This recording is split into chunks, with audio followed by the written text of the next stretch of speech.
Alex Pereira has had one of the greatest UFC runs of all time. And with only 8 UFC fights, he's already solidified himself a spot in the UFC Hall of Fame, which is insane. No UFC fighter in history has had this crazy of a UFC run. We're so lucky to live in a time where we can see this run happen live. This is going to go down in history as one of the most legendary runs ever. But it all started in a bar when Alex Pereira saw the Adesanya interview where he said he would be watching him in a bar saying, "I beat that guy one time." At the end of the day, no one knows who the he is. And he's going to be that guy when I'm world champion, when I'm a legend. He's going to be at some pub talking some about, "I beat that guy one time." And it lit this fire underneath Alex Pereira that led to him going into the UFC to hunt down Adesanya. And he really wasted no time. In his third UFC fight, he was already in a title elimination bout against Sean Strickland. Now that was a pretty huge step up in competition for Alex Pereira. He was coming off of a win over Bruno Silva, who's an okay fighter, but not on the level of Sean Strickland. And there was a lot of buzz around this fight, and a lot of questions to be answered because no one knew where Alex Pereira's grappling was. And it seemed to everybody the smart game plan would be go in there and wrestle Alex Pereira because Alex Pereira had 0 grappling. But that didn't happen, and he decided to stand and bang with Alex Pereira, and then it ended in the first round. Within 2 minutes, he knocked out Sean Strickland, flatlined him. Now, at the time, the win was okay, but the general MMA community didn't have a high opinion of Sean Strickland's skills. A lot of people considered Sean Strickland to be one of the worst ranked fighters in the UFC. I know it's hard to believe now, but at the time, that was the common consensus. But that win ended up aging like wine because Sean Strickland went on to beat Adesanya, dominate him in their championship fight. So you'd think, okay, Alex Pereira just beat Sean Strickland. Okay, give him another contender, maybe Robert Whittaker, maybe someone else in the top 5. No, the UFC throws him right in there in a title fight against Adesanya at UFC 281. Now, the predictions for this fight were all over the place. Some people were extremely confident Adesanya had the MMA skill and experience to easily beat Alex Pereira. People were also bringing up that Pereira and Adesanya's kickboxing fights were actually pretty close, so the striking difference wasn't that crazy. Also, MMA striking is different from kickboxing striking, and Adesanya had a lot more experience in MMA,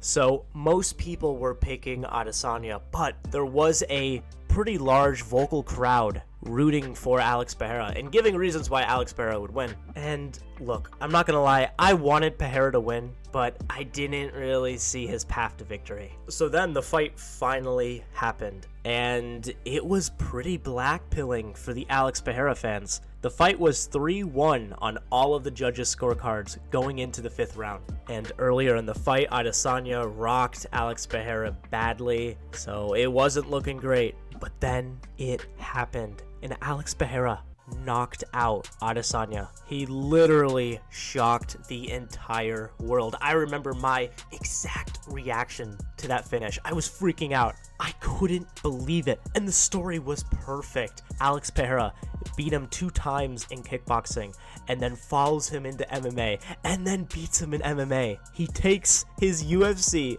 middleweight championship from him. After all of that yapping Adesanya was going on about, he got knocked out by Pereira. Okay, well, it was a TKO, but it doesn't matter. He finished Adesanya. So after this is when the Pereira glazing began. A lot of Adesanya fans jumped ship to the Pereira train, and everyone was a Pereira fan. Everyone was glazing Pereira. And there were so many edits of Alex Pereira, so many trash talking goes wrong for Adesanya versus Pereira. It was a great time.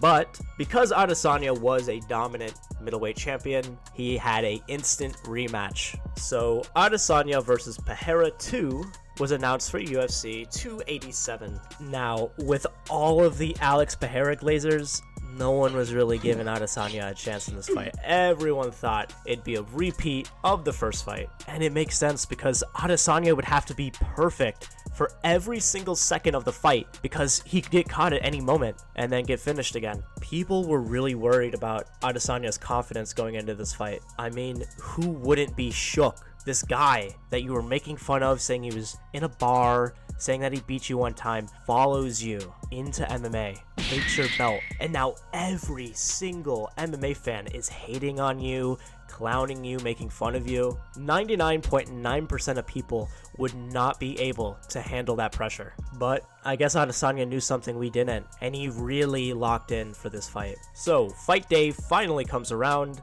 and Alex is looking great. Honestly, first round, he's looking really good. Second round, he's looking good. And then it happens. Alex Pereira has Adesanya against the fence.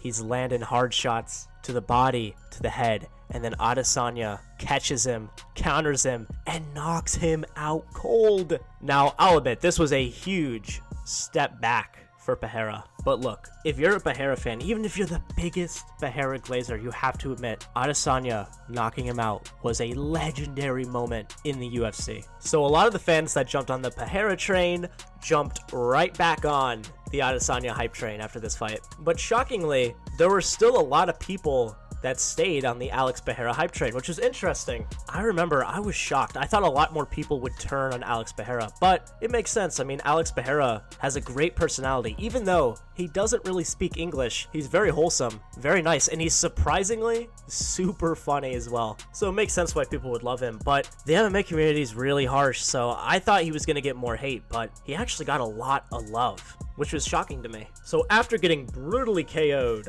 by Adesanya, Pereira decides to stop draining himself and finally move up to light heavyweight. And I was like, okay, yeah, that's good. I mean, he was really draining himself to make 185. Okay, yeah, moving up to 205, that's good. Give him like 8 to 12 months to bulk up properly, get him used to carrying around the extra weight. Okay, yeah, this is good, guys. This is good. Also, he needed time to recover, his brain to recover after getting literally flatline KO'd by Adesanya. And then it gets announced, Jan Blachowicz versus Alex Pereira. Uh-oh. Jan Blachowicz? You mean the same guy that dominated Adesanya when Adesanya tried to move up to 205?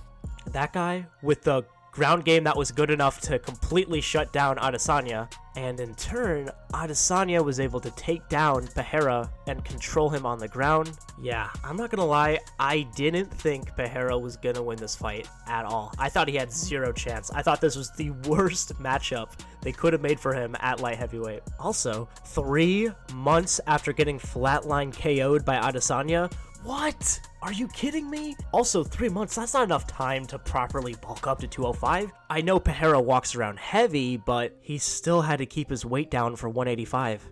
And then I saw photos of Alex Pereira, and he looked kinda puffy, you know? I was super worried, because if Alex Pereira went on a 2-fight streak, it'd basically be over for him. There were still a lot of Pereira fans that thought he had a chance in this fight. I thought they were coping. I was like, it's over, guys. We have to accept the black pill. It's truly over. And then the fight finally happened, and Alex Pereira won by split decision. Kind of a sus split decision, not gonna lie. A lot of people thought Jan Blachowicz won the fight. I mean, me personally, I thought he won the fight as well, but I've watched it back a bunch of times, and I don't really know. It was really close, though. But it was also basically another win over Adesanya, because Jan Blachowicz was the first person to defeat Adesanya in his MMA career. But people were back on the Alex Pereira hype train. But let's take a small detour and get back to Adesanya. Let's see what he's up to now. Ooh, well, he's just been exposed by the MMA guru for doing some weird things with dogs and some other weird stuff. And Adesanya is scheduled to fight Sean Strickland. Now guys, not a single person thought Sean Strickland was gonna win this fight. Don't pretend, don't be like, I actually thought he was gonna win. Not a single person anywhere thought he was gonna win. This was totally a gimme fight for Adesanya, And it was in his backyard. It was in Australia, or one of his backyards. But then the fight finally happened, and Sean Strickland beat the brakes off of him and won the UFC middleweight championship. Oh wow, that's good for Sean Strickland, but this is great for Alex Pereira because one, Alex Pereira knocked out Sean Strickland cold. So that win aged super well. Also, Alex Pereira trained with Sean Strickland, and he probably told him some secrets of Adesanya's style and how to exploit them. So this is another metaphorical win over Adesanya for Alex Pereira. But let's get back to Pereira. What's he up to? What's up with the light heavyweight division? Well, it's an absolute mess. People are getting injured everywhere. There's draws and title fights. The title is up in the air. No one knows what's going on. But then our boy Poatan comes in there against Yuri Prochazka for the UFC light heavyweight championship belt. Now, surprisingly, a lot of people were picking Prochazka in this fight, but honestly, me personally, I thought this was a great fight for Alex Pereira, and I thought he matched up super well against the wild Yuri Prochazka. And I made a video about it, and I predicted it perfectly, and just like that, Alex Pereira is the light heavyweight champion of the UFC. And at this point, he's officially redeemed himself. We know he can beat really good guys at light heavyweight. And the loss to Adesanya doesn't look that bad anymore because look at the comeback. And then look at the fall of Adesanya. And now Alex Pereira has the belt. He's chilling. So what should we do next? Should we have Adesanya versus Pereira 3 for the light heavyweight championship belt? Yes, sign me up right now. But oh, we get Jamal Hill. Jamal Hill, come on guys. Anyone that was giving Jamal Hill a chance in this fight, you're ridiculous, bro. Everyone knew Jamal Hill was gonna get flatline KO'd. And guess what? He did. Everyone predicted it. I predicted it.